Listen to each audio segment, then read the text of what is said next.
Hey guys, hello and welcome to Fortuna Chess Coach on YouTube. Today we're going to look at my blog on chess.com. You'll notice that we're going to begin with a chess club that I recently visited and had a lot of fun at. In fact, I had so much fun that I went ahead and met the president here, Mike, and got some photos as well of some of the people that were there and played some games, and I thought, you know what?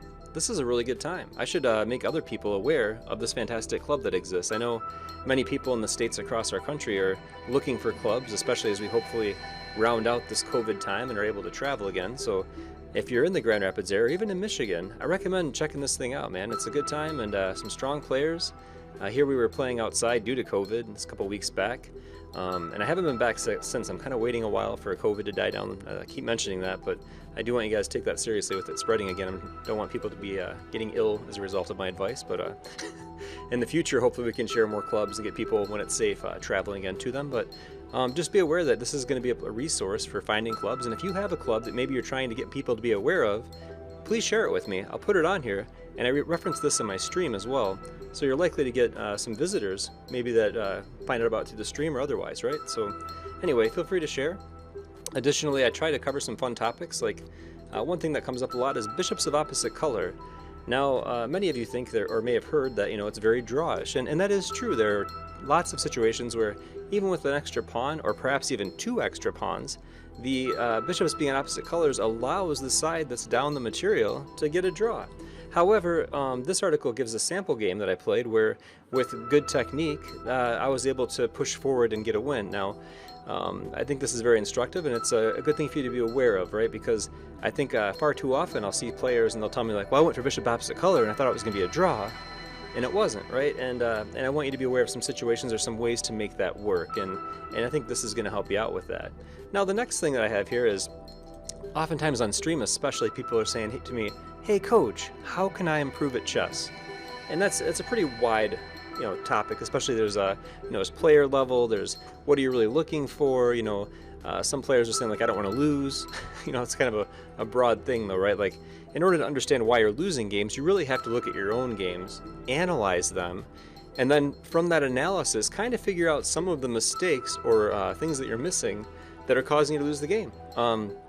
It's a very interesting thing with chess, right? We look at it as this exact science where the people that are winning a lot are probably playing, perfect moves, and the reality is that the vast majority of won chess games, the side that wins, it's not exactly that side played so outstandingly wonderful that they won the game. It's actually the fact that they just didn't make the mistake that allowed the other player to win. And I know that sounds crazy, right? You oftentimes think, oh no, but aren't you good, Fortuna Chess Coach? Well, yeah, I'm a good player, but if you watch a lot of my games, it's not that I somehow made the attack work out.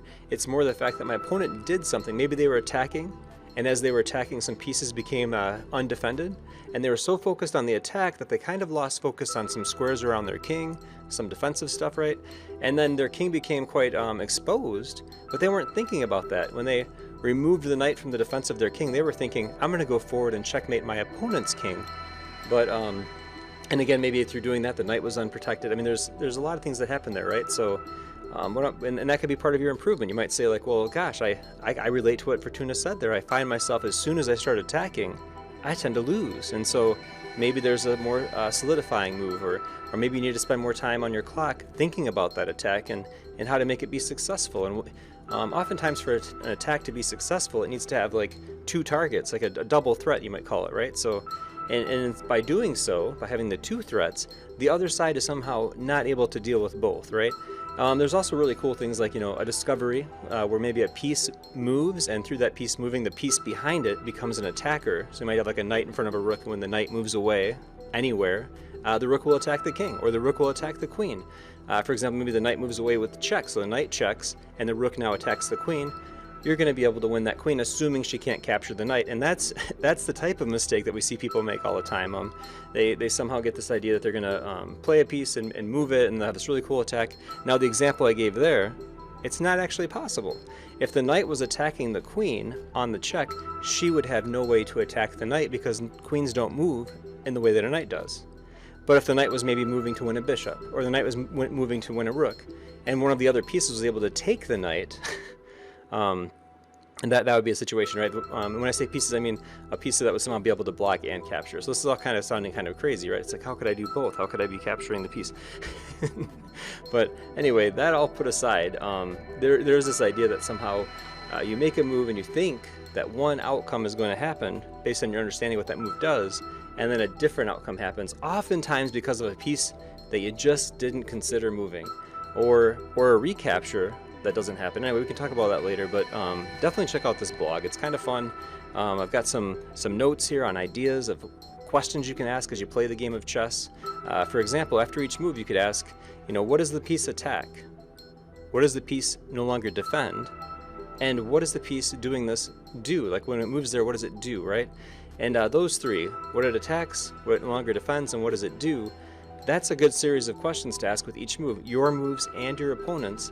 And then what can happen is if you're thinking about this during the game, especially, and you can get back in the mindset of during the game, what was I thinking about with these, that's where you can start really improving, because you might figure out, oh yeah, when he played knight checks and won my queen, I was thinking about how I really wanted to attack the knight in the center, you know what I mean, or whatever it was. And so what you get from that is, like, again, use more time, and don't just think about your own attack, but think about what your opponent is attempting to attack as well. And it sounds like such an easy thing, right? But that little snippet right there can really help you out a lot. And the other thing is that we get distracted by the piece moving to attack stuff. So a lot of times you say, what does it attack? And we just stop there. So if you only look at what it attacks, you're missing the idea of what it no longer defends, which might be your opportunity to win some material. Anyway, feel free to check out the article. I go on to give more information beyond that, but the goal of this is really to give you a foundation for yourself to start growing and learning with chess, independent of me. I'm not asking you to hire me as a coach or anything. I'm just saying use these ideas. And then what I like to do as a coach is if someone, maybe they're trying these ideas, they're watching videos, and they have a very specific goal, and yet they're not reaching that goal, right? That's where I want to come in. I want to help you reach the goal that you're not reaching.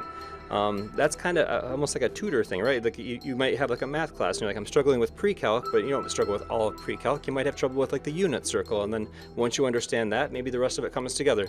Well, chess is kind of similar. There's some fundamental things, and if you're missing one of those fundamentals, it can lead to you struggling and stuff. Or maybe you just need a different style of learning, where maybe auditory, you need to hear it, right? So maybe videos would be good for you. So if you're reading books and it's not working, consider watching a video. If you're watching videos and it's not working, consider reading a book. If you're doing both of those and it's not working, consider getting a mentor or a friend or someone else to work with you. It's an interesting game. It's a challenging game. I promise you that the more you learn about this game, the less you'll know. I mean, you'll become aware of exactly how little you know about this wonderful game, and that's why I love it. It's one of those things that'll, in my opinion, for myself, it'll never be solved. There will be positions that are solved. There will be openings and moves within those openings that are solved, but in general, it'll always be this fun experience of like, what do I do here? And as you try to make that decision, you're going to be wrong a lot, especially early on, but over time you're less wrong, you know what I mean? And that feels really good. So anyway, just want to make you aware of the blog. I hope you guys stop by the stream soon. I'll be streaming later on tonight on Twitch, and just wanted to say hi, and reach out to you guys with this resource. And then pretty soon I'll come up with a series or something to get going with. But I really, again, I want to hit like a larger audience with my series. I don't want it to be, like I only people that maybe want to study a specific thing. I want to give you guys tools to be successful in a lot of different things, as opposed to giving you like this specific, thing. So anyway, like I said, reach out to me if you have things, maybe a club or thing you want to share with me related to this blog, or maybe you have a really cool game, and I can look at that game. Maybe there's some ideas in there I can share. That'd be really cool. So anyway, have a good day, and look forward to seeing you soon. Take care, guys. Bye.